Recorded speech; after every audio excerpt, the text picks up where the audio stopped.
formidable de constater que depuis plus de 10 ans, la loi d'attraction s'est répandue partout sur la Terre comme une semence exceptionnelle, dépassant les frontières et fertilisant l'idée que nous sommes de puissants co-créateurs. Cette connaissance précieuse est si élévatrice qu'il est important qu'on étudie avec respect et noblesse son fonctionnement, car la loi d'attraction est la loi la plus puissante de l'univers. C'est une loi sacrée, c'est la loi de l'amour. Bien trop souvent utilisée comme un simple outil de manifestation, la loi d'attraction demande à être véritablement reconsidérée, car en son essence, en sa puissante vérité, elle s'impose comme un processus universel et divin de très grande envergure. En effet, à chaque battement de cœur, à chaque inspire et à chaque expire, nous utilisons la loi d'attraction. Parce que tout dans l'univers est vibratoire, nous vivons à chaque seconde une impressionnante symphonie vibratoire dont les notes affectent chacun d'entre nous, où que nous soyons, qui que nous soyons et quoi que nous fassions. Les vibrations sont émises par une infinité de sources, puis reçues par une infinité de récepteurs. Ce fabuleux va-et-vient incessant et insondable nous caresse, nous pénètre et nous interconnecte, créant en l'instant présent notre réalité et la réalité collective. Certains appellent cette orchestration enchantée et enchanteresse le principe de cause à effet. La loi d'attraction est en fait un féerique flux et reflux de tourbillons et de feux d'artifice vibratoires au cœur desquels chacun d'entre nous, sans exception, joue sa propre partition à chaque instant. L'effet ainsi produit et observé constitue ce que l'on croit être notre réalité. Certains aussi nomment ce mouvement la loi de l'amour, la puissante loi de notre Père, Mère divin. En effet, la loi ne se met pas en mouvement dès que nous décidons de faire appel à elle. Et elle ne s'active pas uniquement lorsque nous en avons besoin. Elle n'est pas simplement au service d'un désir ressenti à un moment précis. Elle est active tout le temps, à chaque souffle, à chaque battement de cœur. Donc, l'utiliser uniquement lorsque nous envisageons d'attirer une situation spécifique est un fourvoiement qui peut amener bien des surprises. Bien évidemment que nous pouvons l'utiliser pour attirer une nouvelle voiture, un autre travail ou un logement plus adapté. Mais la loi s'inscrit dans un tout autre registre, celui du sacré et du divin. Celui qui ne perçoit pas sa dimension cosmique sera amené à revisiter le processus afin de se délecter de ses infinies possibilités et de ses formidables aspects, lesquels, bien souvent, dépassent l'entendement.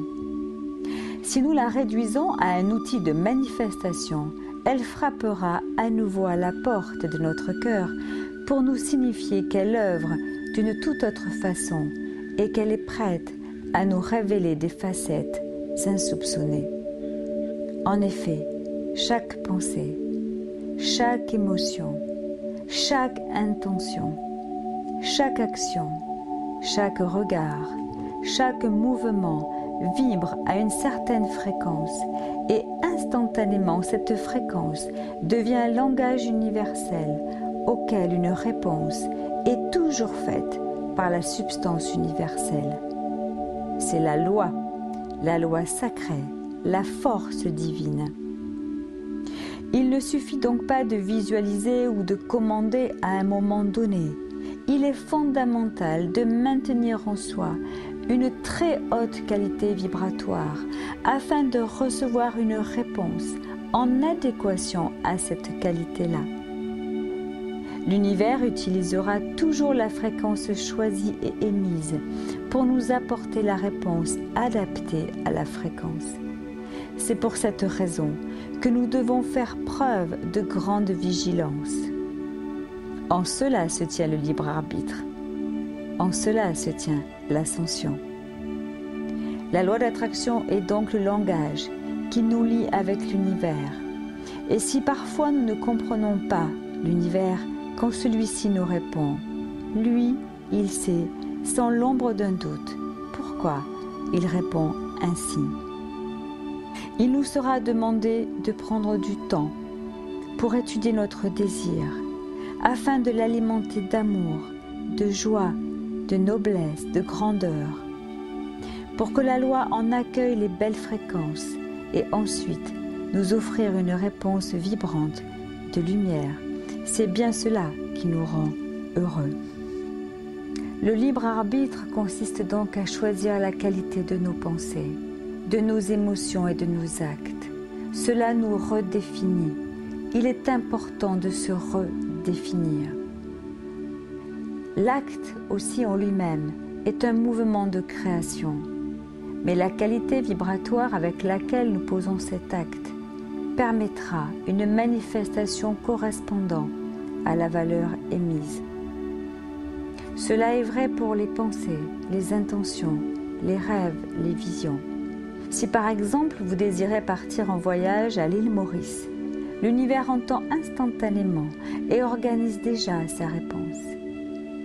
Mais votre voyage se déroulera à la hauteur de la beauté vibratoire avec laquelle vous l'aurez imaginé.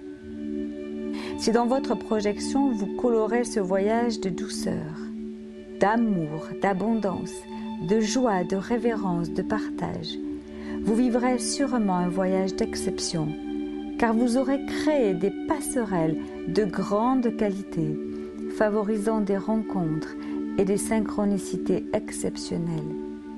En revanche, si vous demandez simplement à partir à l'île Maurice, vous aurez une réponse. Mais comment se déroulera votre voyage? Voilà la question. J'en ai moi-même fait l'expérience avec le tsunami en 2004. Je désirais partir en Thaïlande et je n'avais pas pris soin de donner un relief particulier à mon désir. Il s'inscrivait un peu comme une fuite. Donc je n'ai pas suffisamment pris soin de mon intention. La réponse fut rapide. Oui, j'ai eu l'opportunité d'aller en Thaïlande, mais j'ai vécu le tsunami de plein fouet. Bien évidemment, il ne tenait qu'à moi, à comprendre pourquoi je m'étais trouvée sur cette plage, à ce moment très particulier. L'univers avait répondu à mon appel, qui certes manquait de finesse et de grandeur. La qualité vibratoire, voilà ce qui est fondamental pour attirer et émettre des ondes d'une grande valeur. Valeur qui permet de co-créer une réalité tellement plus lumineuse. La loi n'est donc pas un principe technique.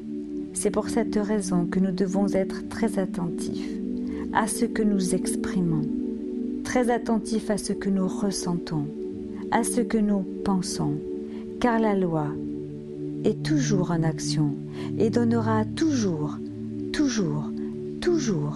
une réponse à ce qui a été impulsé. Cela veut dire que tout ce que nous présente la vie est toujours une réponse vibratoire à ce que nous avons créé, consciemment ou inconsciemment. En la comprenant ainsi, elle devient non plus un outil de manifestation, mais un véritable allié pour co-créer une toute autre réalité. Mais avant tout, la loi d'attraction est la loi de l'amour, car son langage est celui de l'amour. Nous avons été conçus en un souffle d'amour, et ce même souffle est créateur. La matrice universelle, la substance universelle sont faites d'amour. Elles vibrent d'amour, elles créent dans l'amour. Parce que la loi ne juge pas, elle répond en permanence à toute émission, quelle qu'elle soit. dans un premier temps, nous maîtrisions parfaitement cette loi, et ainsi nous expérimentions notre propre pouvoir créateur, et nous créions des univers de splendeur. Malheureusement, nous nous sommes profondément égarés, et nous avons sombré dans les affres de l'ignorance. Malgré cela, nous sommes restés des créateurs, mais des créateurs amnésiques, créant à chaque instant des réalités dépourvues d'amour, de compassion, de tendresse et de joie. Il est donc temps de se réapproprier cette connaissance sacrée et de l'utiliser avec révérence et gratitude. Plus nous nous employons à manifester avec un élan d'amour pur, avec respect et noblesse, plus les fruits de nos créations seront exemplaires. C'est pour cette raison qu'elles requièrent toute notre attention et notre humilité. Parce que la loi est une puissance d'amour pur. Cependant, elle sera encore plus probante, plus efficace, si nous l'utilisons en faisant appel à notre puissante présence divine « Je suis ». Car notre présence suprême gère à chaque seconde tout ce que nous émettons afin de réguler nos co-créations. La présence « Je suis » nous permet de créer la perfection et de redevenir des maîtres sur terre. Voilà le sens de la loi. Tant que nous créons par le filtre de notre simple volonté, il manquera cette dimension divine. La création est toujours plus lente et plus complexe sans l'intervention de notre pouvoir divin. Sans la collaboration de notre présence « Je suis », nous n'allons pas aussi loin et aussi haut. Ce qui est essentiel, ce n'est pas simplement d'exprimer nos désirs avec amour, mais c'est de les exprimer en demandant à notre présence divine d'orchestrer la synchronicité la plus adaptée à notre apprentissage du moment. De ce fait, dès que nous remettons nos désirs emplis d'amour et de joie à notre présence divine, les avenues d'opportunités qu'elle est capable de nous peaufiner dépassent notre imagination et vont au-delà du connu. Connaître la loi et s'émerveiller en l'appliquant sont des privilèges sacrés qui nous permettent de changer littéralement notre vie. Nous avons donné le pouvoir à tant de croyances, à tant d'émotions, à tant de devoirs, à tant de fausses réalités, que si nous nous engageons avec noblesse dans la compréhension et l'application de cette loi, nous transformons littéralement nos vies et nous redevenons les co-créateurs conscients de notre réalité. Plus nous nous appliquons à émettre de très belles fréquences, plus nous nous rapprochons de cette communion magique avec notre présence « Je suis ». Ainsi, nous devenons en conscience des puissances d'amour pur. Car je n'attire pas ce que je veux, j'attire ce que je suis. Et Saint Germain nous enseigne encore ceci. Ceux qui se fieront suffisamment à cette puissante présence auront des preuves abondantes de son intelligence et de sa puissance illimitée.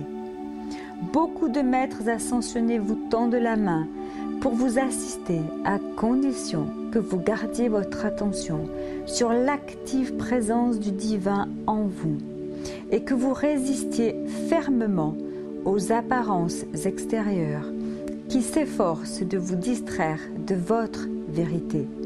Car la vérité est toute puissante et triomphe toujours. La plénitude de votre présence « Je suis » vous donne toutes choses désirées.